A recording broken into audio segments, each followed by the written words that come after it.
শুধু ভারতবর্ষে লয়, শুধু ভারতবর্ষে লয়, সারা পৃথিবীতে একটা বডি আছে, বডিটার নাম হচ্ছে মুসলিম। এই মুসলিম নামে বডিটা যেখানেই আছে, ভারতে হোক, বাংলাদেশে হোক, তারপরে ইসরায়েলে হোক, ইসরায়েলওয়ালা তো চালাচ্ছে, ফিলিস্তিনে হোক, যেখানেই হোক, এরা ভালো আছে না খারাপ আছে? কথা বলেন, ভালো না খারাপ? আমার কথা বুঝতে পারেননি? মুসলিম নামে বডিটা বর্তমানে কি অবস্থায় আছে? খারাপ অবস্থায় আছে। এই খারাপটা কেন? প্রথমে আমার শরীরটা খারাপ, তা আমার শরীর খারাপ কেন? ডাক্তার প্রথমে ওষুধ দেবে না, ইঞ্জেকশনও দেবে না, ল্যাবে পাঠাবে। ল্যাবে আপনি রক্ত দেবেন, রক্ত বলবে যে সুগার হয়েছে, জন্ডিস হয়েছে, রক্ত বলবে এর থাইরয়েড হয়েছে, কোলেস্ট্রল বেড়েছে, অ্যাপেন্ডিসাইট ইনফেকশন হয়েছে। যাই হোক, রিপোর্ট আপনাকে আগে করাতে হবে। রিপোর্ট যখন ঠিক হয়ে যাবে তখন দেখবেন ডাক্তার আপনাকে ওষুধ লিখবে, ওই ওষুধ খাবেন, সুস্থ হয়ে যাবে। তাহলে সারা বিশ্বে মুসলিমদের অবস্থা খারাপ, এটা আমরা চোখে দেখতে পেয়েছি। একবার ফেসবুকটা খুললে আপনি 20খানা ঘটনা দেখতে পাবেন যে মুসলিমদের উপরে অত্যাচার চলছে। কোথাও না কোথাও, কি নারীর ওপর, কি পুরুষের ওপর, কি বৃদ্ধর দাড়ি ধরে, কি মহিলাকে বেজ্জুতি করে, নানির বয়সের মেয়েকেও বেজ্জুতি করে, ইয়ং যুবতীদেরকে রেপ করে। এই যে চারিদিকে একটা জঘন্যতম ঘেরে আমাদেরকে ধরেছে, এই কালো মেঘটা এসেছে মুসলিম নামে গোষ্ঠীটার উপরে। এটা কেন? এই কেনটা আগে যতক্ষণ ল্যাবে দিয়ে আপনি না এর রিপোর্ট বের করতে পারবেন, ততক্ষণ পর্যন্ত হাজার ওষুধ খান, যেমন আছে তেমন থাকবে। তাহলে চলেন একবার চিন্তায় বসি। চিন্তায় বসবেন কাকে নিয়ে? কলেজের প্রিন্সিপাল তাই নেন, ইঞ্জিনিয়ার নেবেন তাই নেন, আর কাকে নেবেন? এইভাবে আপনি 20টা লোককে জমা করেন। আমি খুব গুরুত্বপূর্ণ কথা বলছি এবং যা বলবো তা কোরআন থেকে বলবো এবং হাদিস থেকে বলবো ইনশাআল্লাহ, নিয়ত করেছি। তো আপনি 20টা দামি দামি বুদ্ধিজীবী, ট্যালেন্টেড, যারা বড় বড় প্রাইজ প্রাপ্ত ব্রেনিয়ান মুসলিম ছেলেকে নিয়ে একটা গোল টেবিল করেন। একজন উঠবে, 10 মিনিট করে বক্তব্য রাখবে। তার বক্তব্যের বিষয় থাকবে যে মুসলমানদের অবস্থা এত খারাপ কেন। একজন উঠলো, উঠে বলল এটা বিজেপির চাল, টোটাল বক্তব্যে। একজন উঠলো, এটা শিবসেনার চাল। আর একজন উঠলো, এটা RSS এর চাল। আর একজন উঠলো, সে বলল মমতাও ভালো নয়, এরও চাল। এই বিভিন্ন রকম চাল বলে সবাই বসে গেল। এরই ভিতরে একজন আলিম আছেন, বিখ্যাত আলিম। আপনাদেরকে বোঝানোর জন্য বলছি। মনে করেন মদিনা ভার্সিটির প্রিন্সিপালকে নেওয়া হয়েছে, দিগ্গজ পণ্ডিত। তিনি উঠলেন, তিনি এবার বলছেন এটা কারো চাল নয়, কারো চাল নয়, কারো চাল নয়, মুসলমানদের আমলের ফল। লোককে দোষ দেবেন কেন? আমি কয়দিন আগে এই কথাই বলেছিলাম, আমি এগুলো বরদাস্ত করতে পারি না। যে বঙ্কিমচন্দ্র এই বিয়ে করেছে, রবীন্দ্রনাথ এই বিয়ে করেছে, ওদেরকে দিয়ে ইসলামকে বোঝাতে হবে? ইসলাম ওদের মুখোপেক্ষী হয়ে বসে আছে? ইসলাম তো সর্ব ঊর্ধ্বে। ইসলামের কাছে জ্ঞান সবাই নেবে, ইসলাম কারো জ্ঞানের অপেক্ষা রাখে না। কিন্তু আজকে অবস্থাটা কি? যেমন মানুষ যেমন আতরের ঢাকনা খুলবেন ওই রকম সেন্ট পাবেন। জি ভাই, তো এটা কারো চাল নয়। তাহলে একবার কোরআনকে জিজ্ঞেস করি যে আমাদের অবস্থা এত খারাপ কেন, এত দ্রোহ কেন। একবার হাদিসকে জিজ্ঞেস করি, যার ছায়া তলে গেলে আমার জীবনটা শীতল হবে, ঠান্ডা হবে, সে আমার আসল জায়গাটা বলতে পারবে। আল্লাহ কি বলছেন? বিসমিল্লাহির রহমানির রহিম। কুল ইন কানা আবাউকুম ওয়া আবনাউকুম ওয়া ইখওয়ানুকুম ওয়া আজওয়াজুকুম ওয়া আশীরাতুকুম ওয়া আমওয়ালুন ইকতারাফতুমুহা ওয়া তিজারাতুন তাখশাউনা কাসাদাহা ওয়া মাসাকিনু তারদাউনাহা আহাব্বা ইলাইকুম মিনাল্লাহি ওয়া রাসূলিহি ওয়া জিহাদিন ফি সাবিলিহি ফাতারাব্বাসু হাত্তা ইয়াতিয়াল্লাহু বিআমরিহি ওয়াল্লাহু লা ইয়াহদিল কওমাল ফাসিকিন।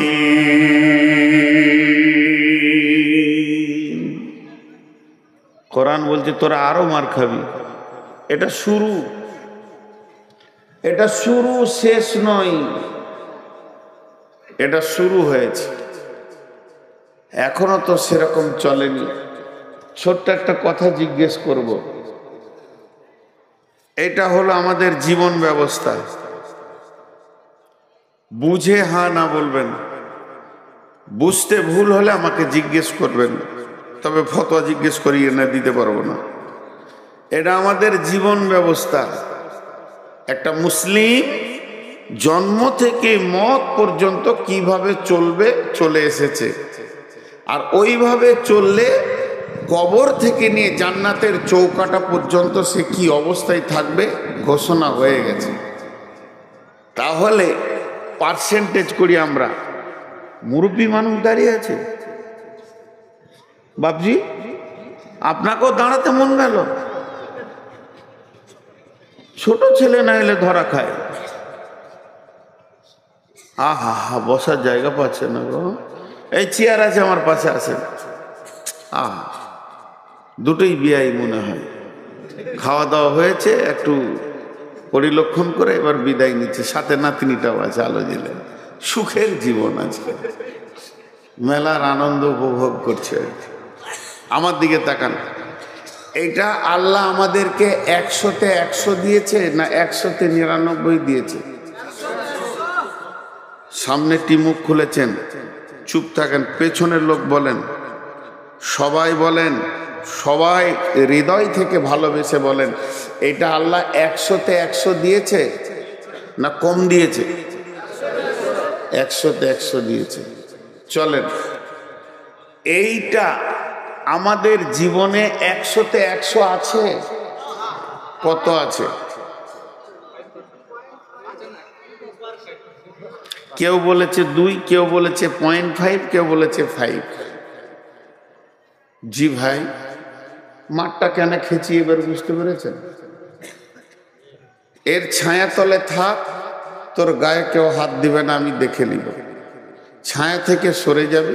হাজি ভাই ছাতার ভিতরে নাই, গা ভিজছে। তো বলছে গা কেন ভিজছে? বলে রবীন্দ্রনাথ পানি ঢেলে দিয়েছে। মাথা খুঁজে পেছে না এরা কোথা থেকে কি হবে। জি 100-তে 100 দিয়েছে, আমাদের কাছে আছে কত? 0.5% বলেছেন। আমি পয়েন্ট বলছি না, মনে করেন 2%ই আছে। তাহলে নাই কত? জোরে বলেন, নাই কত? বর্তমানে মুসলিম সারা বিশ্বে কত আছে বলেন? 200 কোটি। তো 200 কোটির মধ্যে তাহলে হতে হয় 58-কে 2 দিয়ে গুণ করেন, কত হবে? 200 কোটির মধ্যে 2 2 4 বাদ যাবে, তাহলে 1,96,00,000 মানুষের উপরে অত্যাচার হওয়া উচিত। এতগুলো সরে গেছে এখান থেকে, চলছে মাত্র 1 পয়েন্ট 2 পয়েন্টের উপরে। এখন আল্লাহর দয়া আছে, এখন আল্লাহর দয়া আছে। আল্লাহ তাবারক ওয়া তাআলা বলেন, শুনেলে তোদের উপরে অত্যাচার কখন চলবে, তখন তোরা কারো দিকে আঙুল তুলে দোষ দিবি না, কোন রাজনৈতিক দলকে দোষ দিবি না।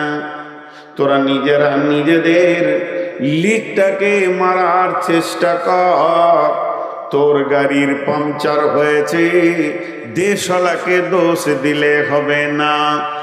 তুমি তো বলছো ভারতবর্ষে ইসলাম কায়েম করব, তোমার 3.5 হাত বডিতে ইসলাম নাই। এখানে যতগুলি মানুষ বসে আছে, গোটা দেশে ইসলাম কায়েম করতে হবে না।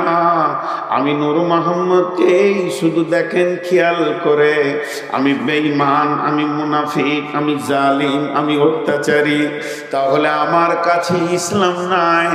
3.5 হাত বডিতে এখানে ইসলাম নাই। এখন তো রাজ্য দখল, তারপরে কেন্দ্র দখল, এটা পরে ছেড়ে দেন। এখানে যে 2-3 হাজার লোক বসে আছেন, কোরআনের ফরমাতে একটা করে ধরবো, আর কোরআন নামে QR কোডে দিয়ে দেখবো মুসলিম না নন মুসলিম। কোরআন একটাকেও মুসলিম বলবে না, ইভেন আমাকেও বলবে তুই বেঈমান হালাতে বক্তব্য রাখছিস। তাহলে অত্যাচার তো মুসলমানদের উপরে হয়নি, হয়েছে বেঈমানদের উপরে হয়েছে। আজকে হিসাব করেন, আমরা আছি মুসলমান, আধার কার্ডে মুসলমান, ভোটার কার্ডে মুসলমান, প্যান কার্ডে মুসলমান, ভোটার লিস্টে মুসলমান। আপনাদের এই বিলবাড়ি গ্রামে হাজার মুসলমান আছে? পুরুষ খালি, নারীটি বাদ দিয়ে বলছি। হাজার মুসলিম আছে এখানে এই গ্রামটায়? বলেন। 3,500। জোহরের নামাজের সময় মসজিদে গুনে নিব 3,500। খালি লোকের লিক দেখছে। জোহরের নামাজে আজানের পর মসজিদে কাউন্ট হবে 1, 2, 2,000, 100, 2,000, 400, 2,000, 3,500 মসজিদ ঢুকে যাবে। ভাইরা আমার, এবার আল্লাহ কি বলছেন? মা আমার, বোন আমার, কান দিয়ে শোনেন। قل إن كان آباؤكم وأبناؤكم وإخوانكم وأزواجكم وعشيرتكم وأموال اقترفتموها وتجارة تخشون كسادها ومساكن ترضونها। আমরা আল্লাহ বলছেন, যখন তোদের 8টা জিনিসের ওপরে মহব্বত বেড়ে যাবে 3টের তুলনায়, সেই 8টাকে বাপের মহব্বত, ভাইয়ের মহব্বত, সন্তানের মহব্বত, বিবির মহব্বত, বন্ধুর মহব্বত, সঞ্চিত মালের মহব্বত, ব্যবসা বাণিজ্য চাকরি বাকরির মহব্বত, এবং যে অট্টালিকানা তুমি বানিয়েছ এই ঘরটির মহব্বত যখন তোমার বেড়ে যাবে, এই 8টার মহব্বতে তখন তুমি পাগল হয়ে থাকবে। এই 8টার মহব্বতে তোমার সূর্য উঠবে ডুববে, তুমি আনন্দে আত্মহারা হয়ে যাবে। তোমার কাছ থেকে 3টে মহব্বত বেরিয়ে চলে যাবে। 3টে তোমার মুখের দাবি থাকবে কিন্তু মহব্বত থাকবে না। সেই 3টে কি? আহাব্বা ইলাইকুম মিনাল্লাহ, আল্লাহর মহব্বত তোমার দিল থেকে চলে যাবে। আমার আল্লাহ সকাল বিকাল তোমাকে 10 বার ডাকবে, হাইয়া আলাস সালাহ, তুমি তখন আসবে না। হাইয়া আলাল ফালাহ, এসো তুমি এখানে নিষ্কৃতি নিয়ে যাও, তোমাকে মারবে না, বজরং মারবে না, শিবসেনা মারবে না, আমার অফিসে এসো, আমি রব তোমাদেরকে ডেকেছি। তখন তুমি চায়ের দোকানে থাকবে, তাসের আড্ডাতে থাকবে, তখন তুমি জুয়ার আড্ডাতে থাকবে, আল্লাহর ডাকে সাড়া দেবে না, আল্লাহ তোমার উপরে নারাজ হয়ে যাবে। ও রাসূলিহি, আমার রসুলের উপরে তোমাদের নাফরত কত হবে। মুসলমান, তোমার গালে দাড়ি থাকবে না, বাম হাতে পানি পান করবে, ডান হাতে দাঁড়িয়ে পেশাব করবে, পেশাব করে তুমি পানি নেবে না। মুসলমান, তোমার কাছ থেকে রসুল বিদায় নিয়ে নেবে। আর ওয়াজিহাদিন ফি সাবিলিহি, আল্লাহর রাস্তায় বেরিয়ে আল্লাহর দ্বীনকে প্রতিষ্ঠিত করার চিন্তা তোমার থাকবে না। বিশ্ব নবী বলে গেছেন, তুল্লিমা লিগাইরি দ্বীন, এমন একটা দিন আসবে মুসলমানরা যেদিন মার খাবে, সেদিন কোরআনের মতো নিয়ামতের শিক্ষাটাকে তুচ্ছ করে দিয়ে ভিকিরির জায়গায় রেখে দেবে। আর ইংরেজি বাংলার বড় বড় মিশনগুলোর পেছনে বাপরা ধরবে সন্তানকে দেওয়ার জন্যে। আমার কোরআন ভিখারির মতো মসজিদে পড়ে থাকবে। ওই দিন তোমাদের পিঠের চামড়াগুলো কাঁচা তুলবে শিবসেনাতে বজরঙ্গে, আর তোমরা অঝর নয়নে কানবে। আমি আল্লাহ দর্শকের ভূমিকা পালন করব, এতটুকু আমার কাছ থেকে তোমরা হেল্প পাবে না। তার কারণ হচ্ছে তোমার সঙ্গে আমার তালাক ঘটে গেছে। তুমি আমি তুমি কোনো দায়িত্ব নাই। আমি যে মেয়েটাকে বিয়ে করেছি, ওই মেয়েটা হলো আমার বিবি, তাকে আমি ভালোবাসি, তার সঙ্গে আমার প্রেম আলাপ আছে, তার আমি কসমেটিক্স দিই, কাপড় দিই, তার খাওয়ার চিন্তা করি। মেয়েটা অসুস্থ হলে আমাকে বড় কষ্ট লাগে, নানান চিন্তায় তাকে আমি নিয়ে আছি। যেদিন মেয়েটি লোক ডেকে খোলা তালাক নেবে, এর সঙ্গে আমি আর সংসার করব না, এর সাথে আমার কোনো সম্পর্ক থাকবে না। ওই দিন মেয়েটার সাথে আমার তালাক ঘটে গেল সামাজিকভাবে। সমাজ জেনে নিল মেয়েটির সঙ্গে আমার চিরতরের তালাক হয়ে গেছে। ওই মেয়েটি সামনে ঈদে অপেক্ষা করছে, আমার জন্য নতুন কাপড় আসবে, আমি তাকে কাপড় কিনে দিব। এই চিন্তাটাই হলো তার ভুল। বিশ্ব নবী বলছেন, মাজরে মান তারাকা সলাতা মাকতুবাতান মুতাআম্মিদান ফাকাদ বারিয়াত মান মিনহু জিম্মাতুল্লাহি লা তাতরুকান্না সলাতা মাকতুবাতান মুতাআম্মিদান ফাইন্না মান তারাকা সলাতা মাকতুবাতান মুতাআম্মিদান ফাকাদ বারিয়াত মিনহু জিম্মাতুল্লাহি। আল্লাহর নবী বলছেন, হে মাজ, আমার উম্মতদেরকে বলে দাও, কেউ যদি, হে মাস, তুমি জীবনে জ্ঞান স্বেচ্ছায় এক ওয়াক্ত নামাজ কামাই করবে না, এক ওয়াক্ত নামাজ ছেড়ে দেবে না।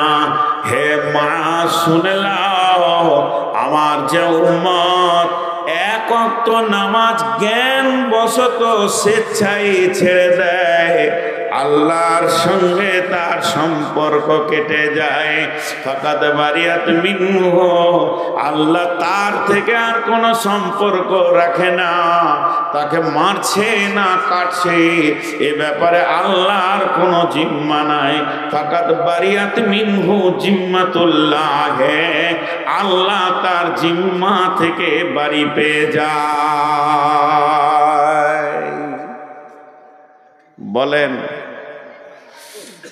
আমাকে একজন হাজি সাহেব প্রশ্ন করেছিলেন, নাম বললে জিজ্ঞেস করে বুঝতে পেরে যাবেন। বিখ্যাত হাজি পশ্চিমবঙ্গে এমন কোন নাই যে ওর নাম জানে না মানুষ। আমি কোনো কাজে গেছিলাম ওনার অফিসে, তো উনি আমাকে দেখেই চিনে ফেলেছেন যে আপনি নূর মোহাম্মদ, আমি আপনাকে ইউটিউবে দেখেছি, আপনার বাড়িও আমি কয়েকবার এসেছি। আমি বলিনি যে আমি নূর মোহাম্মদ, এসেছি চলে গেছি, কাজ ছিল না, আজকে কাজে এসেছি। তিনি আমাকে প্রশ্ন রাখলেন যে ভাই, এই যে পরিস্থিতি মুসলমানদেরকে ধরছে আর কাটছে, তা আল্লাহ এখন কি করছে? জি ভাই, আজকে ভারতবর্ষের সৈন্য সংখ্যা কত? 30 লাখ। আজকে বাংলাদেশের সৈন্য সংখ্যা কত? 5 লাখ। আজকে পাকিস্তানের সৈন্য সংখ্যা কত? আর কিছু। আজকে চীনের সৈন্য সংখ্যা কত? 40 লাখ। একটা সৈন্য সংখ্যা আছে, সৈন্যটাকে বলে শক্তি, দেশের শক্তি। দেখবেন বর্ডারে লেখা আছে বর্ডার সিকিউরিটি বল, ক্ষমতা বল, হিন্দিতে লেখা থাকে। তো এগুলো হলো দেশের শক্তি। আচ্ছা, সারা পৃথিবীর সমস্ত সৈন্যের শক্তির থেকে আমার আল্লাহর শক্তি কম? আপনাদের ধারণা কি? আল্লাহু আকবার। আল্লাহকে কিছু করতে হয়? আল্লাহ সবই করেন, কিন্তু কিছু করতে হয় না, হুকুম করলেই হয়ে যাবে। হুকুম করলেই হয়ে যাবে। আল্লাহ এখনই হুকুম করবে, রাত্রি 11:30টায়, সকালে উঠে দেখবেন গোটা দেশ মুসলিম হয়ে গেছে। আল্লাহর কাছে যথেষ্ট, আল্লাহর হুকুমটাই যথেষ্ট। তারপরও আল্লাহ সৈন্য সংখ্যা সম্পর্কে কি বলছেন? শবে মেরাজের রাত্রিতে বিশ্ব নবী সফর করলেন। প্রথমে বাইতুল্লাহতে 2 রাকাত নামাজ পড়লেন, এরপরে বাইতুল মামুরে 2 রাকাত নামাজ, বাইতুল্লাহ 2 রাকাত নামাজ পড়ে তারপরে বিশ্ব নবীকে বর্রাকে জিব্রাইল নিয়ে চলে গেলেন ফিলিস্তিনে, যেটা মসজিদে আকসা, যেটাকে নিয়ে ঝামেলা চলছে, ওই জায়গায় গিয়ে উনি 2 রাকাত নামাজ পড়লেন। নামাজ পড়ার পর ওখান থেকে ঘোড়া ঊর্ধ্ব গগনে যেতে শুরু করলো।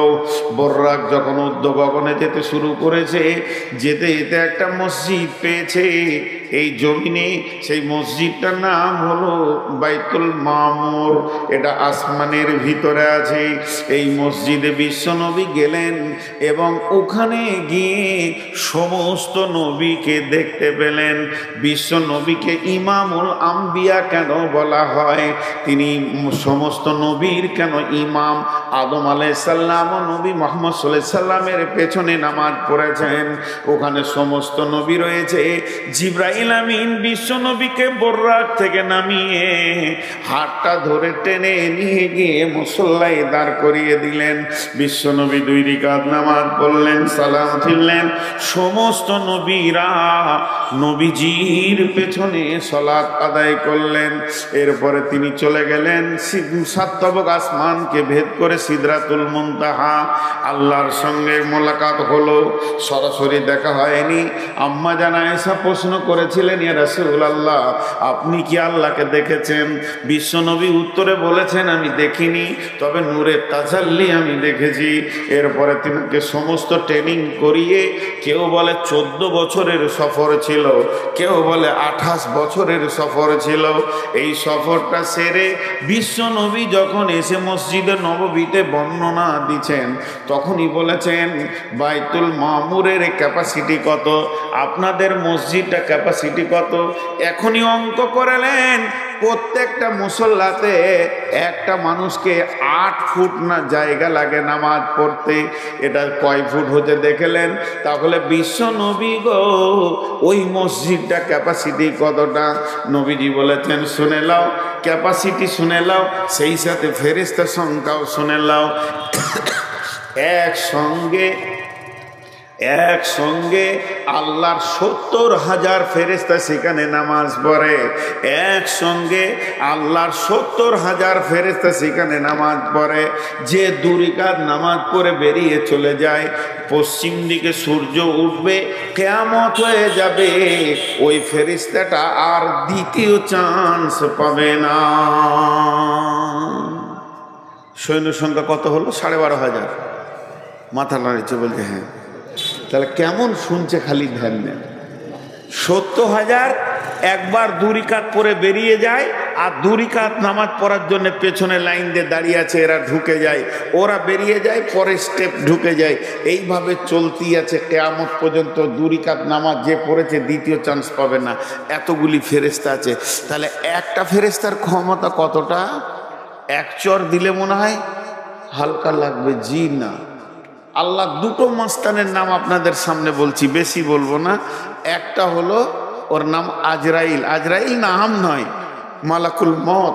তো এই মালাকুল মত যে মতের ফেরেশতা, এর কত ক্ষমতা, প্রতিদিন মার্ডার করছে। কোনো কেস কাছারি আছে বলেন? আপনাদের থানার নাম কি? নবগ্রাম থানাতে মনে হয় একদিন বাঁধা ছিল না?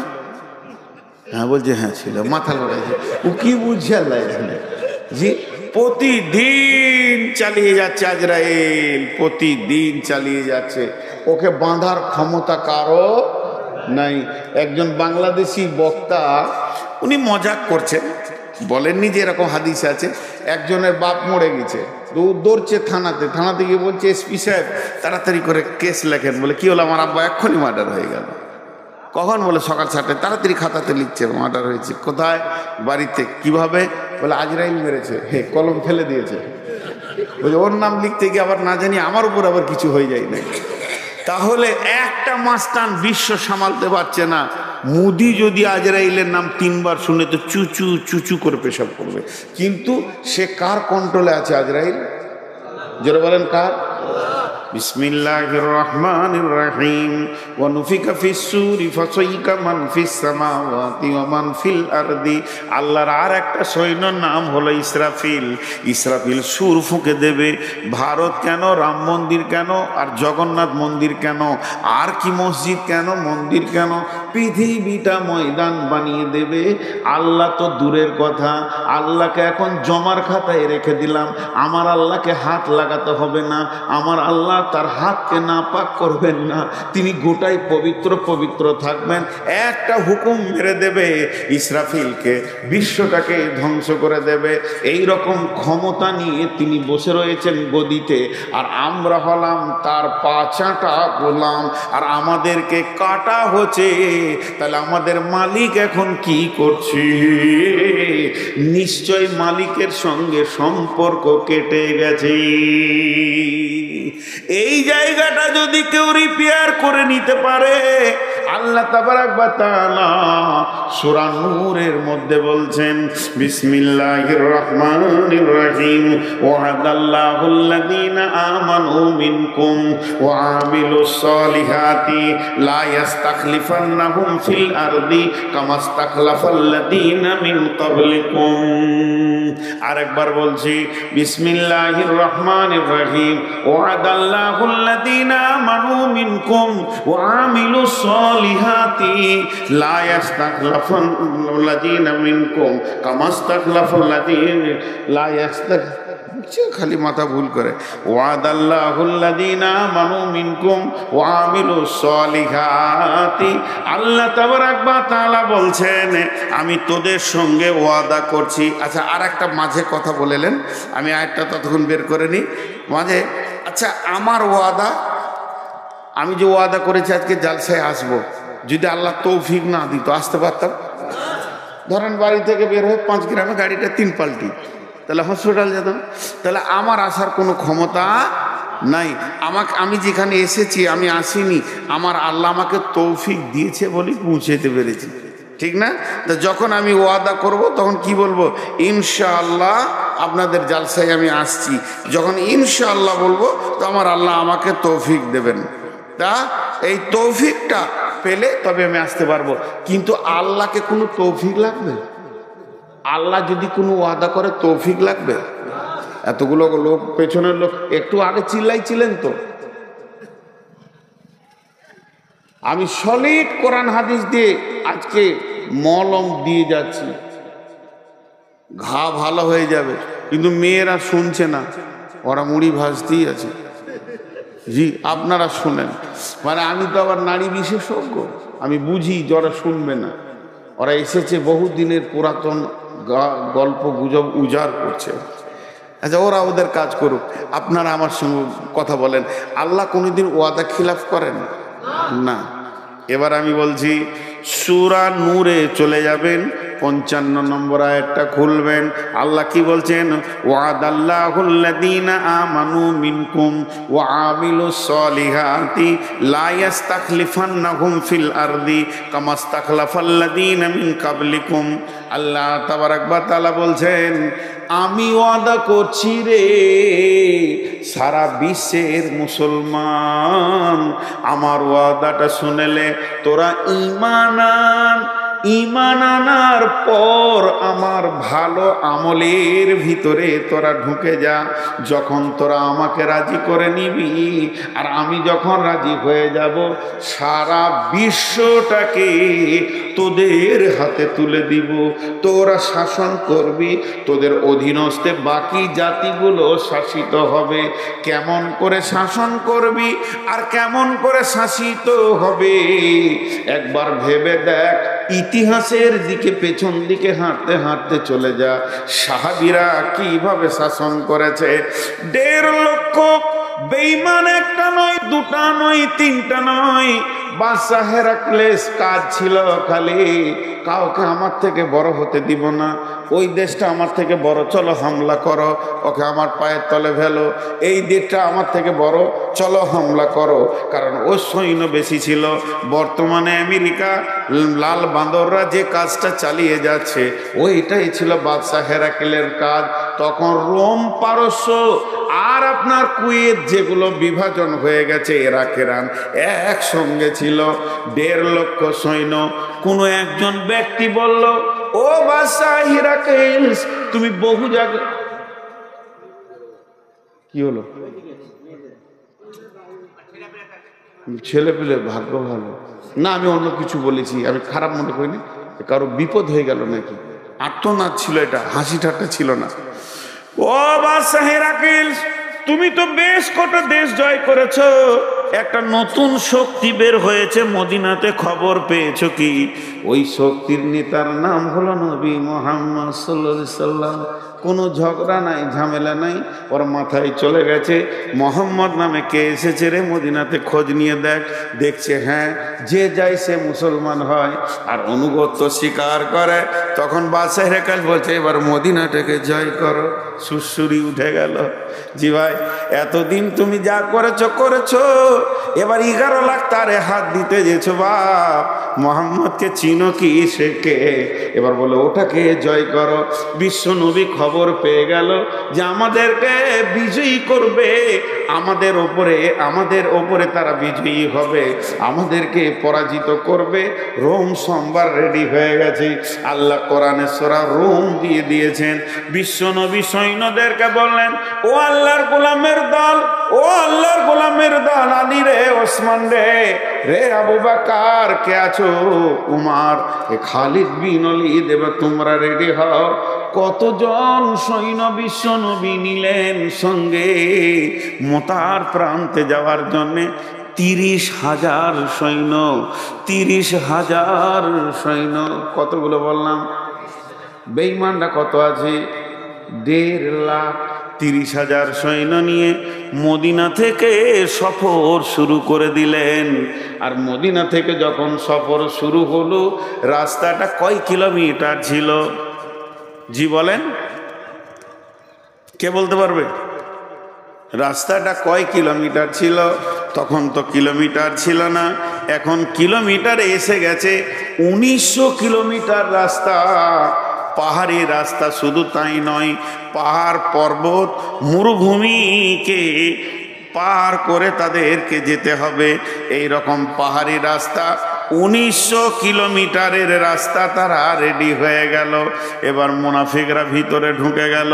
মুনাফিকরা বলছে, যাস না, প্রচণ্ড গরম, এত গরমে গিয়ে তোরা কি মরবি, এই মোহাম্মদের পেছনে যাস না। বিভিন্ন রকম বুঝাতে লাগলো। ভাইয়া, সূরা তওবার মধ্যে আল্লাহ আয়াত দিয়ে দিলেন, হে নবী তুমি বলে দাও, এই যে 54 ডিগ্রি সেলসিয়াসের গরম, বালি তো পুড়ে গেছে, পায়ের চামড়া উঠে যাবে, তোমাকে পাহাড়ে উঠতে হবে, নামতে হবে। চড়াই উতরাইকে তুমি ভয় করে যাবে না, কিন্তু শুনে লাও, এর থেকে জাহান্নামের আগুন আরো গরম। সাহাবীরা বের হয়ে গেলেন। কয়জন? 30,000। কয়জন বের হলেন বলেন? আর ওই দিকে আছে কয়জন? 1.5 লাখ। তাহলে 1.5 লাখ বেশি না 30,000 বেশি? 1.5 বেশি না 30 বেশি? 1.5 কম 30 বেশি। আরে 1.5 কম দেখেন না, একের পরই তো 1.5 লাখ সৈন্য নিয়ে ময়দানে যখন হাজির, বিশ্বনবী একবার আল্লাহর মুজাহিদদের দিকে এরকম করে নজর ফিরিয়ে দেখলেন, সৈন্য যেন সব রেডি হয়ে আছে। তারপরও বিশ্বনবীর মুখটা বড় ভারাক্রান্ত হয়ে গেছিল যে আমার আল্লাহর গোলামেরা, আল্লাহর মুজাহিদেরা আজকে কি ইসলামের পতাকা তুলবে না ইসলাম আজকে মিটে যাবে? এই কথা বললেন। মনে মনে ভাবছেন, আল্লাহর কাছে হাত দুটি তুলে দিয়ে বললেন, রব্বানা, হে আমাদের রব, সুরনা, তুমি আমাদেরকে সাহায্য করো আলাল কওমিল কাফিরিন। চেহারাটা একটু ছাপ করেছে, চিন্তা ছাপ। হযরত উমর কি বলছেন, ইয়া রাসূলুল্লাহ, ইয়া হাবিবাল্লাহ, আপনি কি কোনো টেনশন করছেন নাকি? হযরত উমরকে বিশ্বনবী বলে ফেলেন, উমর রে, আজকে তোমার কি মনে হয়? হযরত উমর বলেন, ইয়া রাসূলুল্লাহ, বিজয়ী তুলব ইনশাআল্লাহ। ইসলামের পতাকা রোমের মাটিতে গেড়ে দিয়ে চলে যাব। রোম আজকে আমাদের হাতে আসবে। হযরত উমরের কথাটা শুনে বিশ্বনবী বললেন, উমর রে, ছাগলের সঙ্গে বাঘের যুদ্ধ হচ্ছে। 30টা তোমরা দাঁড়িয়ে আছো 30,000, ওরা দাঁড়িয়ে আছে 1.5 লক্ষ। বিশ্বনবীকে তখন আনন্দ দেওয়ার জন্য উমর বলছেন, ইয়া রাসূলুল্লাহ, 30,000 সৈন্যকে আপনি রেস্ট করতে বলেন ওদেরকে তাঁবুতে, আমাকে একাই ছেড়ে দেন, 1.5 লাখে ঘর পাঠিয়ে দিচ্ছি। নবীজি বললেন, উমর রে, এত সাহস তুমি কিলে কেমন করে পেলে?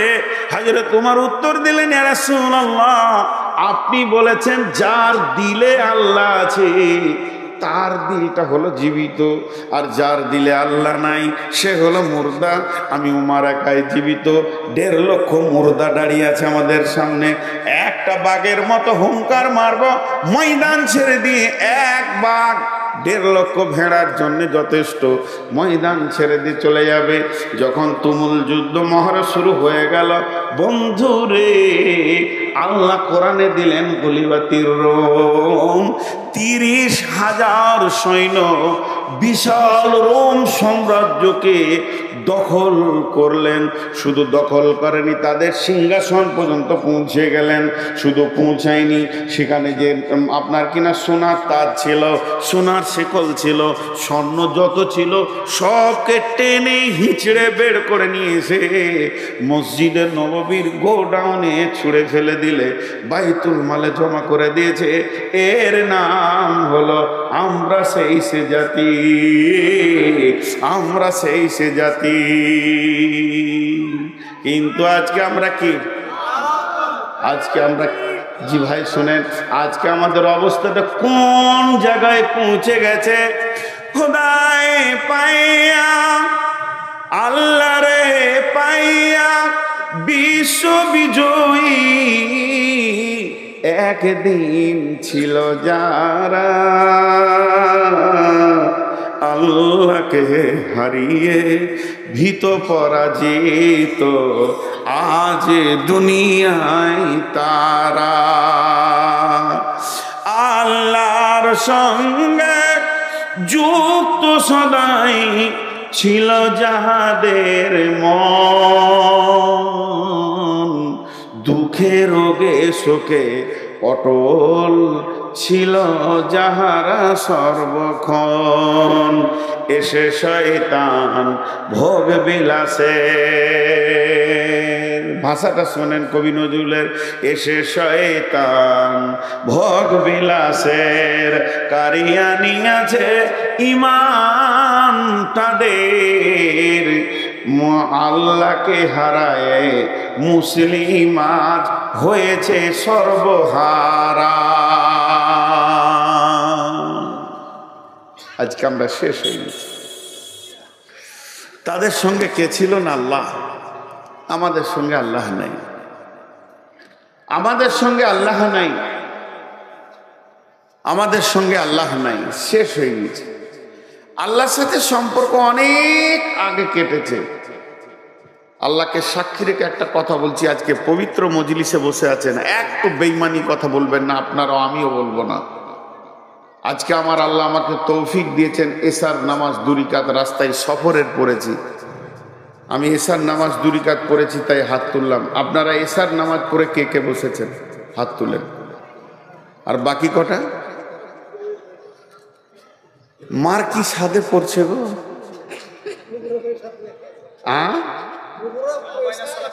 যাই করেছেন এশার নামাজ পড়েছেন কিনা? আর বাকি যেগুলো হাত উঠল না, আহা, এরা বজরঙ্গের থেকেও খারাপ, এরা বিজিবির থেকেও খারাপ। ভাই আমার, ভাবিয়েন না লোককে দোষ দিতে সময় লাগে, কিন্তু আমি কে নিজেকে খুঁজে পাইনি। চলেন, সেই রোম সম্রাট চলে আসলো জেরুজালেম। বেশি সৈন্য যায়নি, শুধুমাত্র হযরত ওমর একা গেছিলেন। জেরুজালেম বেঈমানদের হাতে ছিল, পাদ্রীদের হাতে ছিল, খ্রিস্টানের হাতে ছিল। জেরুজালেম শাসন হতো খ্রিস্টানদের মতবাদে। কিন্তু হযরত ওমর যখন তৌহিদের দাওয়াত নিয়ে পৌঁছিয়ে দিলেন, তৌহিদের দাওয়াত নিয়ে তোমরা জেরুজালেম পৌঁছিয়ে যাও, তখন তারা জেরুজালেমের যারা সৈন্য ছিল, মুসলিম সৈন্যদেরকে তারা কেল্লায় আবদ্ধ করে দিল এবং বলল যে তোমার যতদিন না আসবে তোমাদের ছাড়া হবে না। পত্র দ্বারা হযরত ওমরকে চিঠি লেখা হলো, ওমর তুমি একবার জেরুজালেমের মাটিতে পা দাও, তুমি জেরুজালেমে আসলে তোমার সঙ্গে বসে আমি একটা আলোচনা করে নিব। কারণ তুমি হচ্ছ বিশাল সাম্রাজ্য, 2200 বর্গ কিলোমিটার মানে অধিপতি, কিংবা 18 লক্ষ বর্গ কিলোমিটারের অধিপতি জেরুজালেম। আমি তো একটা ছোট দেশ নিয়ে বাস করছি। হযরত ওমর যখনই চিঠিটা পেয়ে গেলেন, সঙ্গে সঙ্গে তিনি আসলামাকে ডাকলেন। আসলামা ছিলেন তার রাজ ভান্ডার থেকে দেওয়া একটা খাদিম। তিনি হচ্ছেন মুসলিম জাহানের খলিফা, তিনি হচ্ছেন দ্বিতীয় খলিফা। বিশ্ব নবী পৃথিবী থেকে চলে গেছেন, হযরত আবু বকর চলে গেছেন, এরপরে ওমরের জামানা চলে এসেছে, হযরত ওমর সেখানে রয়েছেন। এমন সময় আসলামা একটা উটকে রেডি করে নিয়ে এসে বললেন, হুজুর চলেন, এখন যেতে হবে জেরুজালেম। হযরত আসলামা যখন উটটা আনলেন, উটের ওপরে চেপে নিলেন কে? হযরত ওমর। হেরি পশ্চাতে চাহি তুমি চলিয়াছ রৌদ্রদগ্ধ দুর্মরু পথ বহি, জেরুজালেমের কেল্লা যেথায় আছে অবরোধ করি, বীর মুসলিম সিনা দল তব বহুদিন মাস ধরি, দুর্গের দ্বার খুলিবে তারা বলেছে শত্রু শেষে, উমার যদি গো সন্ধি পত্রে স্বাক্ষর দেয় এসে। হায় রে আদেক ধারার মালিক আমিরুল মুমিনিন শুনেছে খবর, একা একই উঠে চলেছে বিরামহীন, সাহারা পাড়াইয়ে ঝুলিতে দুখানা শুকনো খুব জরুরি, একটি মশকে এতটুকু পানি খোরমা 2-3 মুঠি। প্রহরীবিহীন সম্রাট চলে একা উঠে চোরি, চলেছে মাত্র একটি গোলাম উটের রশি ধরি। মরুর ঊর্ধ্ব আকাশে সূর্য আগুন বৃষ্টি করে, সেই সে আগুন তাতে কয়ে সম ফুটে বালুকার মরু পরে। কিছু দূর যেতে উট হতে নামি কহিল গোলামের ভাই, পেরেশান বড় হইয়াছ চলিয়া, এইবার আমি যাই। উটের রশি ধরিয়া অগ্রে উঠে বসো উঠে, তপ্ত বালুতে চলে যে চরণে রক্ত উঠেছে ফুটে। গোলাম 2 হাত ধরে চুমি কাঁদিয়া কহিল, ওমর এখনে আদেশ করেন কেমনে আপনি? গোলাম রহিবে উটের পিঠে আরাম করিয়া বসি, আর হেঁটে যাবে খলিফা ওমর ধরিয়া উটের রশি। খলিফা হাসিয়া বলে, তুমি জিতে গিয়ে বড় হতে চাও ভাইরে, এমনই চলে রোজ কিয়ামতে আল্লাহ যেদিন বলিবে ওমর রে, করিনি খলিফা মুসলিম জাহানের তরে সুখ করে তোরে, কি জবাব দিব কি করিয়া মুখ দেখাবো রসুলের ভাই, আমি তোমাদের প্রতিনিধি মাত্র, মোর অধিকার নাই। আর আরামে সুখের মানুষ হইয়া মানুষের নিতে সেবা। ইসলাম বলে সকলে সকলে সমান, কে বড় ক্ষুদ্র কে বা।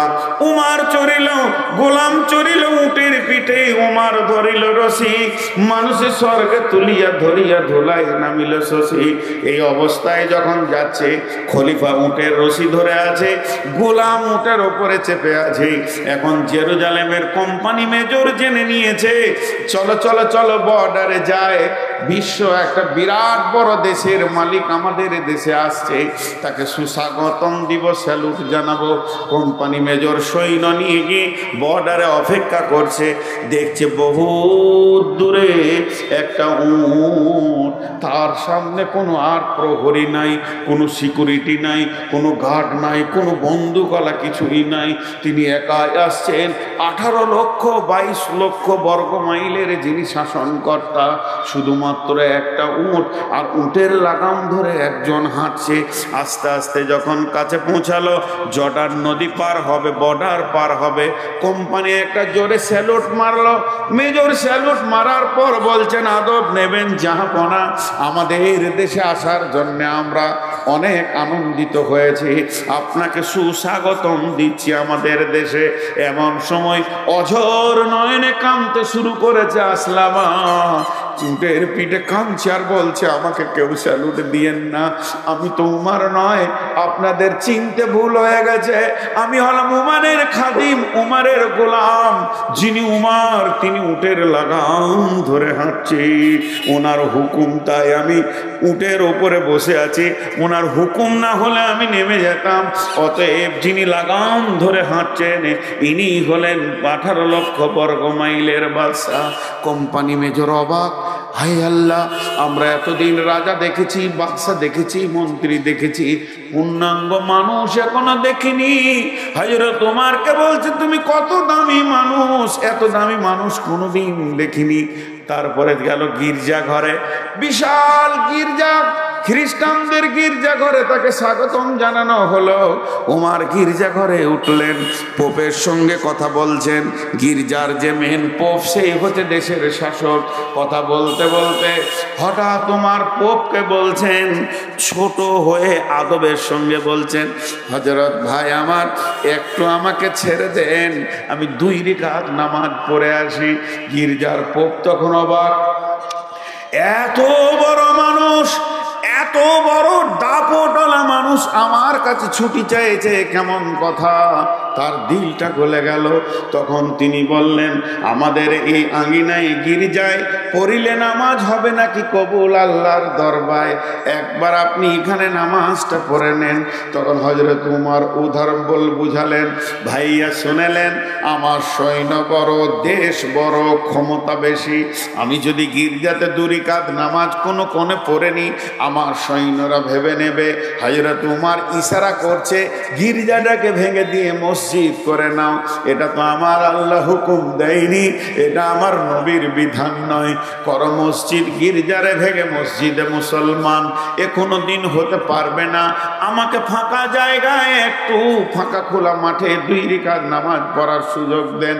যখনই এই কথা বলা, তখন সারা জেরুজালেমের যিনি শাসনকর্তা পোপ, এইভাবে ওমরের হাতটা ধরে বললেন, আশহাদু আল্লা ইলাহা ইল্লাল্লাহু ওয়া আশহাদু আন্না মুহাম্মাদান আবদুহু ওয়া রাসূলুহু। রাগ করিয়েন না, পশ্চিমবঙ্গে আমার যথেষ্ট বদনাম আছে, আমি কমেন্টগুলো দেখি না তা নয়, দেখি। পরিস্থিতি আমাকে বেকন্ট্রোল করে রেখেছে। হয়তো 25 সালের শেষ দিকে, মানে আমার আর 10 দিন জালসা আছে, 10 দিন মনে হয় 11 দিন হবে, 11-12 দিন। যাক, 1 মার্চ আমার শেষ জালসা। এবছরকার মতো গুটিয়ে গেল। এপ্রিলে 10-20টা যায় আছে, এবছরকার মতো গুটিয়ে গেল। আগামী সিজনে হয়তো বেঁচে থাকবো কি দেখতে পাবেন, ফিলটা আল্লাহ জানে না, আল্লাহ জানেন, আমি জানি না। আল্লাহ জানেন আমি এই ফিলটা থাকবো কিনা। একটা কথা বলে যাচ্ছি,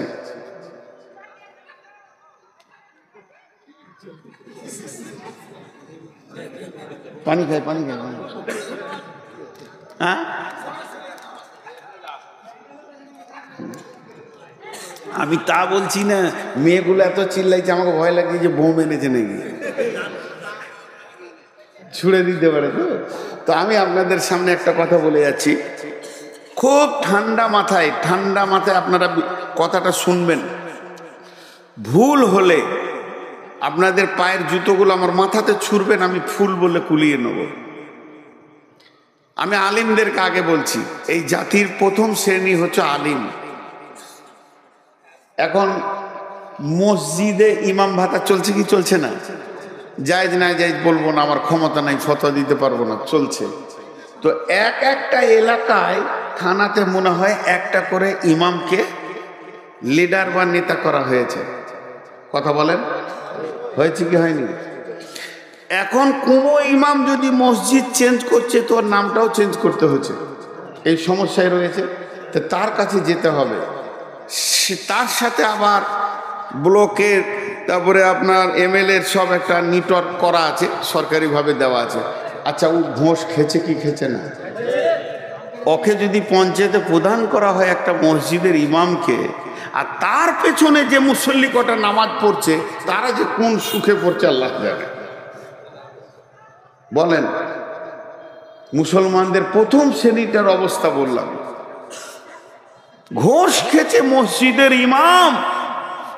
আজকে গোটা ভারতটায় যত হিন্দু, জৈন, খ্রিস্টান, বৌদ্ধ, শিখ আছে, সবাইকে গদি থেকে নামিয়ে দিয়ে মৌলবি কটাকে যদি খালি এমএলএ, এমপি আর মন্ত্রী করে দেওয়া হয়, এরা যত ঘোষ খাবে এরাও তো খায়নি।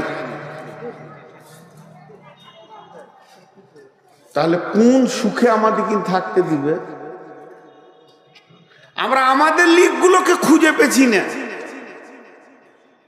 রাগ করলে নাকি? পানি খাই, পানি খাই। আমি পানি খাচ্ছি না, জিভ ভিজাচ্ছি। আপনাদের আমার কথাটা বিরক্ত লাগলো, খারাপ লাগলো? এবার চলেন, সমস্ত জাতির নেতাদের কথা বাদ দেন। ওদের দলিল নাই, আল্লাহ নাই, রসুল নাই, কোরআন নাই, হাদিস নাই। দলিল নাই, আল্লাহ নাই, রসুল নাই, কোরআন নাই, হাদিস নাই। যা পারবে খাগা, সুদ, বাটপাড়ি, জুয়ো, চাঁদা, মদ, বিড়ি, গাঁজা, যা খাবে খাগা। কিন্তু মুসলিম যে কটা নেতা ভারতবর্ষে আছে, এরা কি সরকারকে দেখাতে পেরেছে যে আমরা মুসলিম, 1 টাকা ডান দিকে বাঁ দিকে করবো না, সব সরকারি কাজ করব, আমরা হারাম খাই না, আমরা হালাল খোর, আমাদের কাছে মদ কিছু থাকবে না, জুয়ো তাস থাকবে না? না, এরা মাতাল কটাকে নিয়ে ঘুরে বেড়ায়। আচ্ছা, তাহলে এদেরকে আর রাখা ঠিক আছে? হাজি ভাই, সহজ করে একটা উদাহরণ দিই। আমার দেহ এখানে একটা ঘা হয়েছে, কটকট কটকট কটকট কটকট, যে ডাক্তার বলছে ওষুধ খা, 2 দিন ওষুধ দিলে কিন্তু কটকট কটকট, ওষুধ থামাইতে পারলে না, আবার 2টো ইঞ্জেকশন দিলে, ডাক্তার টিপে দেখলে না, ইঞ্জেকশন দিই, কটকট কটকট, ওষুধে হলো না, ইঞ্জেকশনে হলো না, ভিটামিনে হলো না। যখন কিছুতেই হবে না ডাক্তার, তখন ওটাকে কেটে সরিয়ে ফেলে দিই, ওটা তোর দেহ লয়। তোর দেহ হলে শান্তিতে থাকতো। আজকে মুসলিমদের চরিত্র বলেন, গোটা দেশটাকে কটকট কটকট শেষ করে দিয়েছে। এদেরকে অপারেশন করা মানে দেশকে শান্তি করা। আমি আপনাদের বিরুদ্ধে বলছি না, আসছে আমার দ্বিতীয় স্টেপ আসছে, এটা প্রথমটা যাচ্ছে, একটু ধৈর্য ধরে। এরপর আল্লাহ বলছেন, বিসমিল্লাহির রহমানির রহিম, কুল ইন কানা আবাউকুম ওয়া আবনাউকুম ওয়া ইখওয়ানুকুম ওয়া আজওয়াজুকুম ওয়া আশীরাতুকুম ওয়া আমওয়ালুন ইকতারাফতুমুহা ওয়া তিজারাতুন তাখসাউনা কাসাদাহা ওয়া মাসাকিনু তারদাউনাহা আহাব্বা ইলাইকুম মিনাল্লাহি ওয়া রাসূলিহি ওয়া জিহাদিন ফি সাবিলিহি ফাতারাব্বাসু হাত্তা ইয়াতিয়াল্লাহু বিআমরিহি ওয়াল্লাহু লা ইয়াহদিল কওমাল ফাসিকিন। আল্লাহ এরকম ফাসিকদেরকে কোনোদিন হেদায়েত দেন না। এবার আল্লাহ শেফার ওষুধ দিচ্ছেন, ওরে আমার গোলাম রে, আয় তোরা যদি বাঁচতে চাস তোদেরকে আমি ঠিকানা দিচ্ছি, বিসমিল্লাহির রহমানির রহিম, ফালিয়াবুদু রাব্ব হাযাল বাইত। ওই ঘরটা যে রয়েছে, এই যে সিমেন্ট দেয়া ঘাড়া দুটা পিলার, এই যে দরজা, ওই ঘরের মালিকের নাম বলেন। এই ঘরটা আব্দুল জব্বারের, এই ঘরটা জমিরুলের, এটা সফিরুলের, এটা শফিকের, এটা মফিকের, এতগুলো ঘরের মালিকের নাম আছে। মসজিদটার মালিককে, এই মালিকের নাম হচ্ছে আল্লাহ। আল্লাহ তাবারাক ওয়া তাআলা বলছে তোরা বাঁচবি, তোদের পিঠের চামড়া কেউ নিতে পারবে না। একটা কাজ কর, ফালিয়াবুদু রাব্ব হাযাল বাইত, এই ঘরের মাবুদের পায়ের কাছে তোরা উবুর হয়ে পড়ে যা আর ডুকরে ডুকরে কাঁদ। একবার আল্লাহকে রাজি করে লে, সেকেন্ড লাগবে না, বিশ্বটা তোদের হাতে দিবে। যেমন তোদের পূর্বপুরুষেরা রোমকে দখল করেছে, জেরুজালেম দখল করেছে, বাহরাইন দখল করেছে, সাহাবীরা যেদিকে হেঁটেছে জয় আর জয়কার, জয় আর জয়কার, কোথাও ফিরে আসেনি। কেন? তারা আল্লাহকে সঙ্গে নিয়েছে। বন্ধুরা আমার, আবু জাহেল, আবু সুফিয়ান আর উমাইয়া বেঈমানেরা কোনদিন বিশ্ব নবীর সঙ্গে লড়াই করে যখন পারছে না, তখন তারা গোয়েন্দা পাঠালো, যা তোরা সাহাবীদের ভিতরে থাকগা। মুনাফিকরা এসে সেখানে থাকতে শুরু করে। কি করে কেমন করে অস্ত্র চালায়। হযরত আলীকে যখন দেখা যায় জিহাদের ময়দানে, মনে হয় সিংহের মুখ দেখছি। উমারকে দেখলে মনে হবে পাগলা সিংহ দাঁড়িয়ে আছে, কলিজাটা চাবিয়ে খেয়ে নেবে। এই লোকগুলি এত ভয়ানক, জিহাদের ময়দানে একবার দাঁড়ালে এদের চোখের ভিতর দিয়ে অগ্নি শর্মা চলতো, আর মুনাফিকরা বেঈমানেরা থরথর করে কাঁপতো। তাহলে এরা এমন হলো কি করে? এই ট্রেনিংটা তো আমাদেরকেও নিতে হবে। গোপনে তারা সাহাবীদের সঙ্গে বেশ কিছুদিন থাকতে লাগলো। তারা করে কি, থাকতে থাকতে গভীর রাত্রিতে আলীর মতো বীরটা উঠেছে, উঠে উজু করে মসজিদে নববীতে কাঁদছে, চোখের পানিতে। মনে হচ্ছে না সিংহ শিয়ালের থেকে দুর্বল মনে হচ্ছে। ডুকরে ডুকরে কাঁদছে আর বলছে, আল্লাহ আল্লাহ আল্লাহ, মাওলা, জিহাদের মালিক তুমি, জয় বিজয়ের মালিক তুমি, মাবুদ তুমি শক্তি দাও। ফজরের পর আবার সিংহ হয়ে গেছে, তার মানে সারা রাত আল্লাহর সঙ্গে কানেকশন, আর সারা দিন জিহাদের ময়দানে মাস্তান। এদেরকে কে হারাবে? আমাদের তো আল্লাহ নাই, আমাদের তো রসুল নাই, চেহারাতে রসুল নাই, ইবাদতে আল্লাহ নাই। বিয়ে করেছি 27 বছর, হজ করে এসে দেখছি 8টা ছেলের বাপ।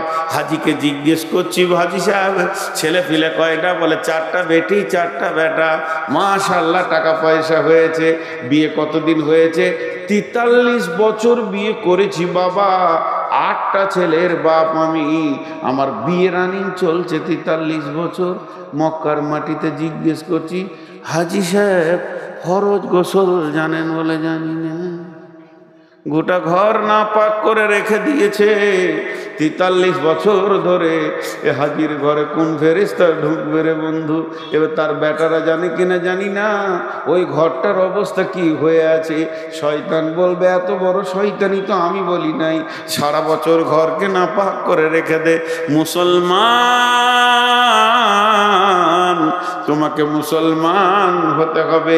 এর জন্য আল্লাহ কোরআনে বলেছেন, ইয়া আইয়ুহাল্লাযীনা আমানু আমিনু, ঈমানদার তুমি ঈমানদার হয়ে যাও। ইয়া আইয়ুহাল্লাযীনা আমানু কু আনফুসাকুম ওয়া আহলিকুম নারা, হে ঈমানদারেরা তুমি নিজে বাঁচো, তোমার আহালকে জাহান্নামের আগুন থেকে বাঁচাও। এত কথা আল্লাহ বলেছেন। যে আমার আল্লাহ সূরা সফের ভিতর কি বলছেন দেখেন, আমাদেরকে বাঁচার টিপস দিচ্ছেন। বিসমিল্লাহির রহমানির রহিম, ইয়া আইয়ুহাল্লাযীনা আমানু হাল আদুল্লুকুম আলা তিজারাতিন তুনজিকুম মিন আযাবিন عليم تؤمنون بالله ورسوله وتجاهدون في سبيل الله بأموالكم وأنفسكم ذلكم خير لكم إن كنتم تعلمون। একটা মজার কথা আপনাদেরকে শোনাই।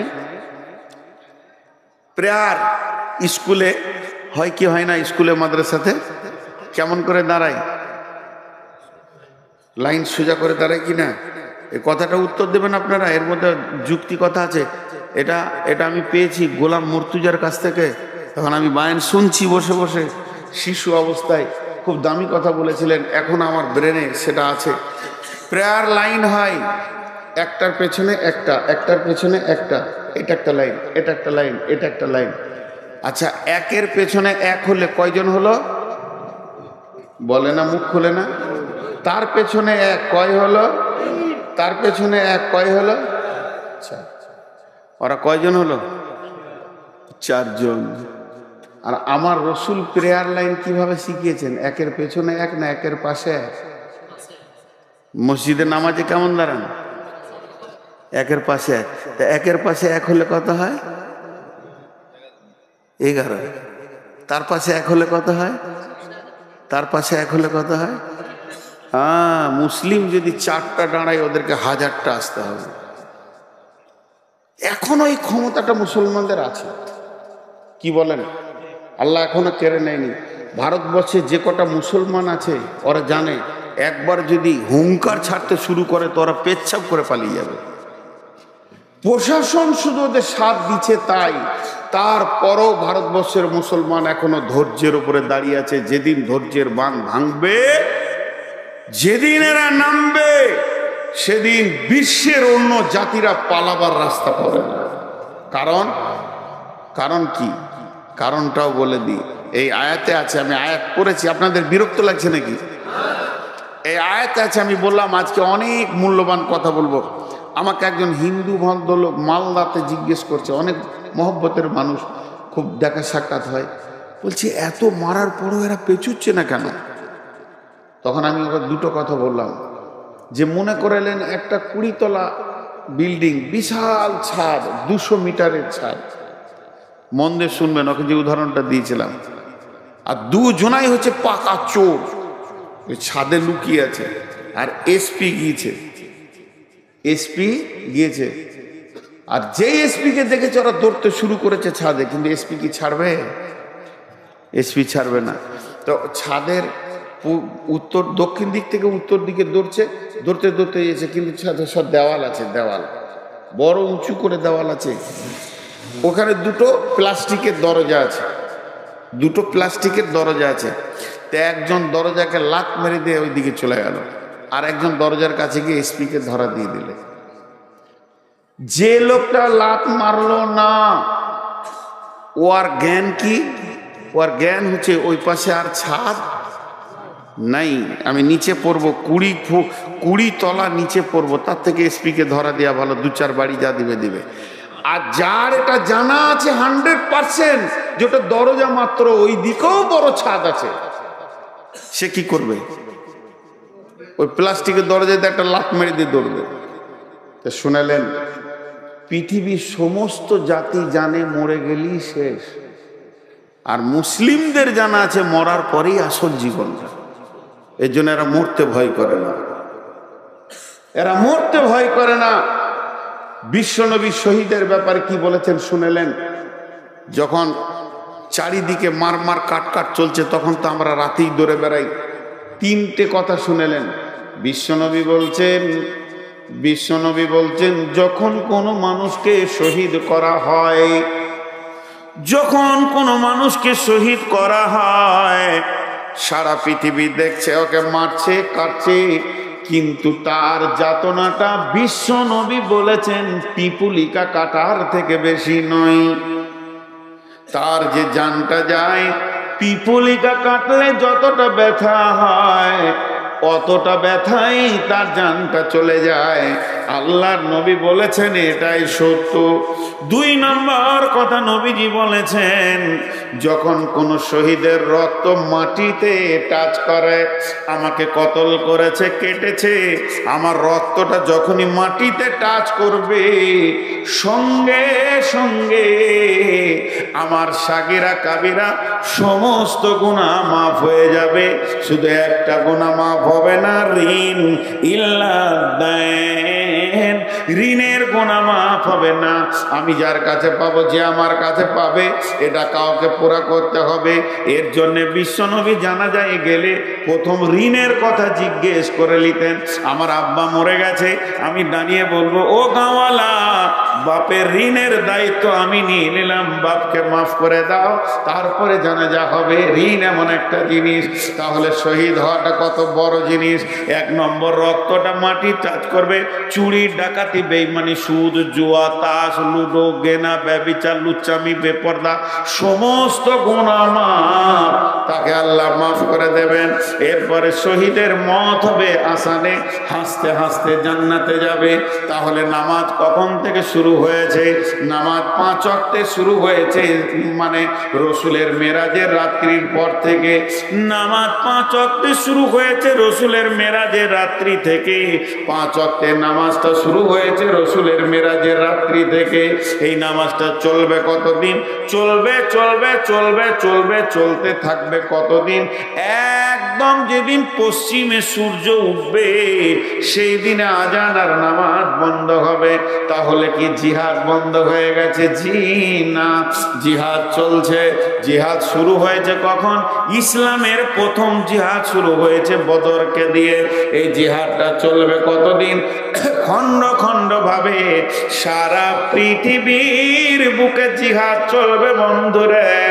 জিহাদ তো বন্ধ নাই, এখনো চলছে। এটা চলবে, শেষ হবে কখন? যেদিন ঈসা আলাইহিস সালাম আর ইমাম মেহেদী আর ইমানদাররা মিলে দাজ্জালকে শেষ করবে, ওই দিন জিহাদ শেষ হবে। তার আগে এই যত শহীদ হচ্ছে রাস্তাঘাটে, এই যারা মেরে ফেলছে, এগুলো সব শহীদের দরজা পাবে। আপনি ভাবিয়েন না যেগুলো ফালতু চলে যাচ্ছে, এই রক্তগুলো শহীদের দরজা পাবে। এখন বলেন, ভারতের মুসলমান আছে কেমন? খুব ভালো আছি। আমরা বদরের ওহুদের প্রান্তে দাঁড়িয়ে আছি। কথা ঠিক না ভুল? কখন জান যাবে আর কখন জান নিতে হবে এর কোনো ঠিক নাই। আমরা বদর ওহুদের প্রান্তে দাঁড়িয়ে আছি। তাহলে জিহাদের ময়দানে দাঁড়িয়ে থাকলে যে নেকি ভারতবর্ষের মুসলমানদের, সেই নেকি বর্তমানে চলছে। আর আল্লাহ এখন কি করছে? আল্লাহ বিরাট ম্যাজিক খেলছে। ম্যাজিক, জি কেন বলেন তো? নগদ, ধার লয়, নগদ দিচ্ছেন আল্লাহ। আমাদেরকে বলছে দুধ খা আর মাংস খা, আর বেঈমানদেরকে বলছে গোবর খা আর মুত খা। কি কারিশমা মেশিন চালিয়ে দিয়েছে আল্লাহ। Manufacture to customer direct. আচ্ছা, লজ্জাও নাই।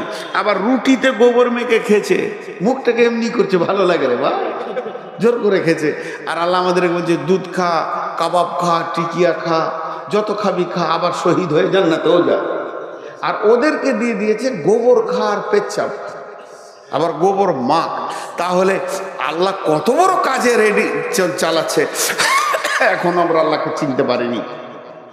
এবার আল্লাহ সূরা সফে যে আয়াতটা বললেন, যে আয়াতটা আপনাদের সামনে পড়লাম, ওটা তর্জমা করছি। আল্লাহ তাবারক ওয়া তাআলা বলছেন, হে ঈমানদারেরা, তোমাদেরকে কি এমন একটা ব্যবসা শিখিয়ে দেব না, যে ব্যবসাটা করলে তোমরা আযাবে আলিম থেকে বেঁচে যাবে। আযাবে আলিম ফিদ দুনিয়া, আযাবে আলিম বিল আখিরা।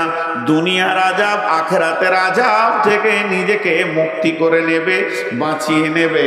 এমন একটা ব্যবসা তোমাদেরকে কি শিখাবো না? আল্লাহ বলছে, তাহলে শুনে নাও ওই ব্যবসাটা কি। প্রথম নম্বর হলো তুমিনুনা বিল্লাহি, দ্বিতীয় নম্বর হলো ওয়া রাসূলিহি, তোমরা আল্লাহর উপরে ঈমান আনো। তাহলে এখানে তো আমরা ইমানদার, আমাদেরকে তো আর ইমান আনাতে হবে না, গোসল করে নতুন করে কালেমা পড়তে হবে না। তার মানে আমাদের ইমানের কমজোরি হয়ে গেছে, হালকা হয়ে গেছে, ইমানের লোভ পেয়ে গেছে। এটাকে 100% আমাদেরকে বাড়িয়ে নিতে হবে। আল্লাহর কাছে কেঁদে কেঁদে কেঁদে কেঁদে আল্লাহকে রাজি করতে হবে। তারপরে কি করতে হবে? ও রাসূলিহি, রসুলকে নিজের বডিতে আনতে হবে। খাওয়াতে, উঠাতে, বসাতে, পেশাবে, পায়খানায়, সাওয়াতে, বিছানাতে, স্বামী স্ত্রী মিলনে, গোসলে, ছেলে মানুষ করা থেকে নিয়ে হায়াত থেকে মত পর্যন্ত রসুলের সুন্নতকে কবুল করে নিতে হবে। যখন আমার সঙ্গে আল্লাহ থাকবে, যখন আমার চেহারাতে রসুল থাকবে, এরপরে আমার আল্লাহ হুকুম দিচ্ছেন ওয়াতুজাহিদুনা ফি সাবিলিল্লাহ। এবার তুমি আল্লাহর রাস্তায় বের হয়ে চলে যাও। বিআমওয়ালিকুম ওয়া আনফুসিকুম, নিজের জান এবং নিজের মাল নিয়ে। যালিকুম খায়রুল লাকুম ইন কুনতুম তা'লামুন। আগে আমাদেরকে আল্লাহর হতে হবে। জি, আমাদের বোলপুরে ওই দেখবেন, আমাদের বোলপুরে কেন বলবো, আপনাদের উমরপুরেও দেখেছি। একদিন রাত্রিবেলায় অনেক রাতে জালসা করে জঙ্গিপুর থেকে এলাম, তো চায়ের দোকানে গিয়ে চা খাবো। তো আমার গাড়ি দাঁড়িয়ে আছে, এমন সময় একটা গাড়ি এসে লাগলো, খুব দামি গাড়ি, ওসব গাড়ির নাম জানি না, দেখে মনে হচ্ছে খুব দামি গাড়ি, কালো কালারের। তো ওরাও নামলো, ছেলে মেয়ে যা ছিল চা খাবে। তো দেখছি একটা কুকুর বসে রয়েছে গাড়ির ভিতরে, জীবিত কুকুর। তো আমি মনে মনে ভাবছি, হায় রে কুকুর, তোরই কপাল, এত দামি গাড়ি চাপছিস, তোরই কপাল। তো এটা হলো ওদের পোষা কুকুর। অনেকে কুকুর পোষে, কুকুর পোষার ব্যাপারে অনেক প্রসেস আছে, কোরআন হাদিসে তার হিসাব আলাদা আছে, সেদিকে আমি বলছি না। তো এই কুকুরটা ওখানে আছে, ঠিক ওই রকম একটা কুকুর। ওই কুকুরকে এই বোলপুরে নামিয়েছে, মিষ্টি দিয়েছে প্লেটে, মিষ্টি খাচ্ছে কুকুরে। তো মিষ্টির দোকানে ছোট ছোট বাচ্চা থাকে, তো তেমনি করছে কুকুরটাকে আর কি। ছোট্ট মধ্যে একটা কাঁকড়, পাথর বলা যাবে না, কাঁকড়, এমনি করে কুকুরটাকে মেরেছে, এমনি করে। তো কুকুরের মালিক বলছে, এই মারবো থাপ্পড়, তো টন টন করে ঘুরবি তুই। তার মানে কি? কুকুরের মালিক, বলেন, কুকুরের মালিক আছে। ওই কুকুরটার কি আছে? মালিক আছে। আর রাস্তার ধারে দেখবেন কিছু কুকুর ঘুরে বেড়াচ্ছে। সকালবেলায় সারা রাত ছায়া শুয়েছিল, আহা, একটা কম্বলও মিলে নেই। সকালে উঠে কোনো রকম চায়ের দোকানে গিয়েছে, কাঠে করে পটাশ করে ঠুকে দিল,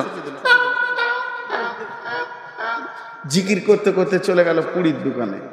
ওখানে আবার এমনি করে শিখে করে খুঁচিতে যায়, গরম শিখছিল, চলে গেল আরেক জায়গায়।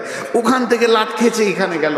এই লাত খেতে খেতে খেতে খেতে হঠাৎ একদিন দেখবেন কুকুরটা রোডের ওপরে ছিটলে পড়ে আছে, নাড়ি ভুড়ি বেরিয়ে।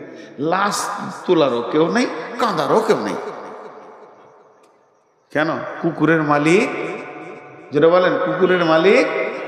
আর ওটাতে একটা কাঁকড় মেরেছে, কুকুরের মালিক। আরে আপনারা কথা বলেন না কেন? এতগুলো লোক একবার যদি মুখ খুলেন তো কত ভালো লাগে। ওটা মালিক ছিল, এটা মালিক। আমাদের যতদিন মালিক থাকবে, কারো গায়ে হাত দেওয়ার ক্ষমতা নাই। মালিক অ্যাকশন নেবে। কি ভেবেছিস তুই? আমাদের মালিকের নাম কি? চারজনের না সবারই? আমাদের মালিকের নাম কি? রাজি আছে তো? বিনা ঈশা পড়ে বসে আছি, আবার ফজর পড়বে না, রাজি আছে তো? কঠিন ব্যাপার। তা আমাদেরকে হতে হবে ঠিক ওই রকম, যার মালিক থাকবে। তাই আল্লাহ এই কোরআনের আয়াতে প্রথম শব্দটা কি বললেন? হে ইমানদারেরা, তোমাদেরকে কি এমন একটা ব্যবসা শিখিয়ে দেবো না, যে ব্যবসাটা করলে তুমি আযাবে আলিম থেকে বেঁচে যাবে? সেই ব্যবসাটা হচ্ছে প্রথম আল্লাহকে করে নাও নিজের। বাস, যখনই আল্লাহ তোমার, তা আল্লাহকে নিজে কেমন করে করবেন? আল্লাহ তুমি আমার হয়ে যাও, আল্লাহ তুমি আমার হয়ে যাও, আমি তোমার হয়ে যাই, এই করে হবে না। আল্লাহ তাবারক ওয়া তাআলা তার জন্য একটা আয়াত দিয়েছেন, বিসমিল্লাহির রহমানির রহিম, কুল ইন কুনতুম তুহিব্বুনাল্লাহ ফাত্তাবিউনি ইউহিব্বুকুমুল্লাহ। আল্লাহ তাবারক ওয়া তাআলা তার নবীকে বলছেন, নবী হে তুমি বলে দাও, ইন কুনতুম তুহিব্বুনাল্লাহ, যদি তোমরা আল্লাহকে ভালোবাসতে চাও, আল্লাহকে আপন বানাতে চাও, তাহলে হে নবী তুমি বলে দাও, ফাত্তাবিউনি, তোমরা আমার ইত্তেবা করো, আমাকে অনুসরণ করো, আমি নবী মুহাম্মদ সাল্লাল্লাহু আলাইহি সাল্লামকে অনুসরণ করো, ইউহিব্বুকুমুল্লাহ, আল্লাহকে তোমাকে ভালোবাসতে হবে না, আল্লাহ তোমাকে ভালোবেসে নেবে। আমার রব কেমন, তুমি ভালোবাসা দিয়ে আল্লাহর হৃদয়কে কিনতে পারবে না। তবে শুনে নাও, যদি তুমি নবী মুহাম্মদকে আপন বানিয়ে নিতে পারো, তো আল্লাহ তোমাকে ভালোবেসে নিতে হবে। তাহলে আমার মাথার চুল থেকে পা পর্যন্ত নবী মুহাম্মদের মতো হতে হবে। আমার চুল, আমার মোচ, আমার দাড়ি, আমার জামা, আমার কাপড়, আমার পোশাক, আমার চলাফেরা, উঠা বসা, লেনদেন যেন হুবহু নবী মুহাম্মদকে আপন বানিয়ে নি। যদি এটা আপন বানিয়ে নিতে পারি, তা আমার রব বলছেন, আমার রব বলছেন, ফাত্তাবিউনি ইউহিব্বুকুমুল্লাহ, আল্লাহ তোমাকে ভালোবেসে নেবে।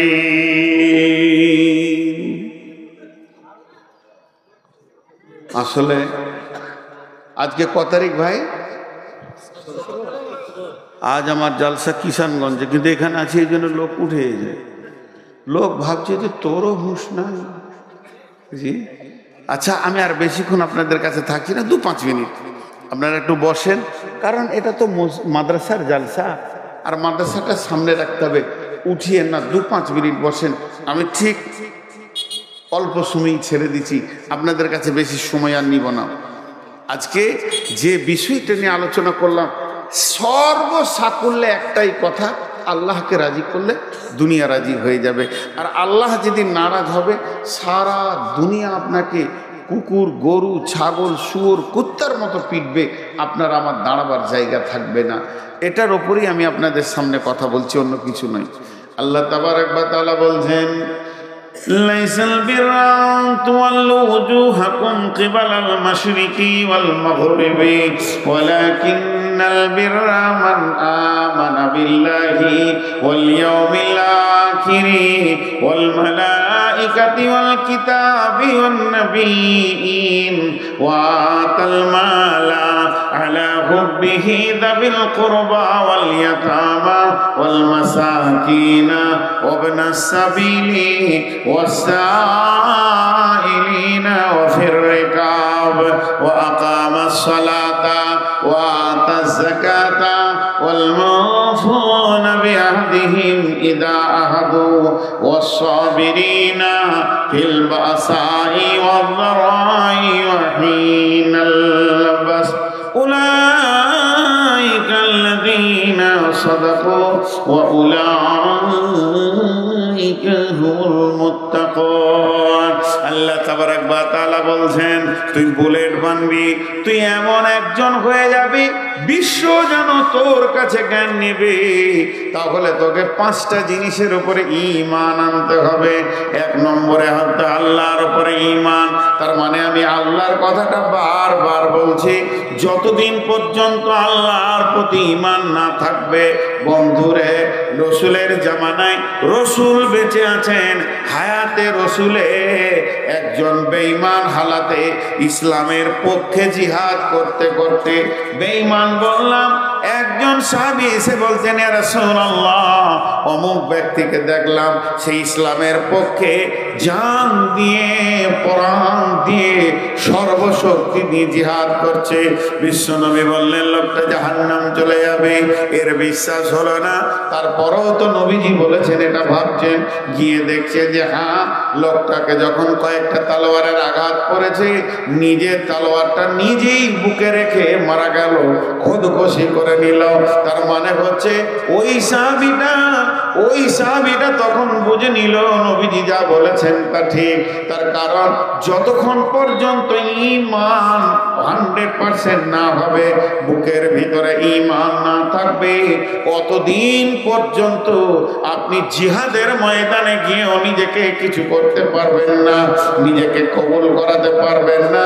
বেঈমান হালাতে মরে গেলে জাহান্নাম চলে যেতে হবে। এর জন্য আল্লাহ তাবারক ওয়া তাআলা বারবার বলছেন, তুমিনুনা বিল্লাহি, তোমরা আল্লাহর উপরে প্রথম ঈমান আনো, ওয়া রাসূলিহি, রাসূলের উপরে ঈমান আনো। ঈমান তো আমাদের আছে, আল্লাহ এক, বেশক রাসূল সত্য। তার মানে আল্লাহর হুকুমকে মেনে নাও, শরীরের মধ্যে বডিতে নবী মুহাম্মদকে নিয়ে চলে এসো। ওয়া তুজাহিদুনা ফি সাবিলিল্লাহ, এরপরে তুমি আল্লাহর রাস্তায় জিহাদে চলে যাও। দিন আসবে পঞ্চায়েতে, দিন আসবে থানাতে, দিন আসবে, ইসলাম আসবে জেলাতে, রাজ্যে, দেশের ইসলাম চলে আসবে। তখন তুমি যেদিকে যাবে জয় জয়কার দেখবে। তবে যদি তোমার নিজের কাছে দিন না থাকে, তোমার নিজের কাছে যদি আল্লাহর প্রতি বিশ্বাস না থাকে, তুমি যদি নামাজে হাজিরি না দিতে পারো, তোমার দ্বারা দিন কায়েম করা সম্ভব হবে না। জি ভাই, খুব লোক উঠতে শুরু করেছেন। আমি আপনাদের কাছে 6টা মিনিট চেয়ে নিচ্ছি, 6 মিনিট, 5 আর 1 6। আমি ঘড়ি দেখেছি, আপনারাও ঘড়ি দেখে নেন। আমি ঘড়ি দেখে